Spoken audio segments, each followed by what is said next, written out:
This portion is brought to you by UNACO, 50 taong kaagapay sa tagumpay. Para sa ating mga biik, bukod sa tamang pag-aalaga at mga gamot, importante rin ang tamang pakain para maganda ang paglaki ng mga ito.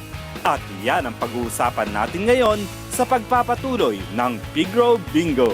Pag nabigyan natin ng magandang booster feed yung ating mga biik, ibig sabihin, pag maganda yung booster feed, kinain nila, hindi sila nagtae habang kinain nila. So, nagamit nila yung sustansya dun sa booster feed na yun, na-develop yung kanilang digestive system, mas magiging maganda po ang paglaki ng ating mga alagang biik. So, kung tayo po ay magbibigay ng booster feed para mapunan yung mga nutritional gap, maganda rin po na ito ay mataas sa gatas para po kayang-kayang tunawin ang ating mga biik. So, nasasanay silang magtunaw ng solid na pagkain na hindi nasisira yung kanilang bituka. Hindi lang po yung nutritional requirement ang dapat titingnan natin. Dapat din angkop siya sa maselang digestive system ng ating mga biik.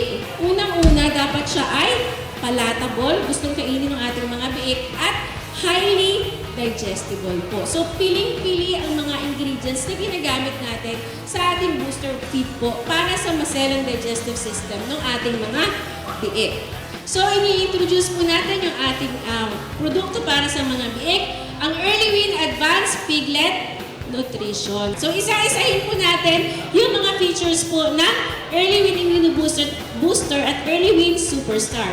Yung Immunobooster natin, nakakatulong siya para ma-initiate yung development ng digestive system. Kasi, paano po nakakatulong yan? So, paunti-unti, nasasanay kumain yung ating mga biik na hindi nasisira yung kanilang digestive system. And then, it has immunomilk nutrients. So, yun nga, dapat mataas na kalidad ng gatas ang ating gagamitin para angkop sa digestive system ng ating mga biik. And then, para sa Superstart natin, ito naman po ay high nutrient density Winling formula. Para naman po ito sa mga naiwalay na natin na mga biik. Mataas sa gatas at meron din ito yung para ma-develop yung gut ng ating mga alagang biik. And then, may C factor. At ito po, meron itong Probio Plus. So, ang mga probiotics po, pinapaganda niya yung tiyan ng ating mga biik po. So, na-maintain yung balance ng good and bad bacteria.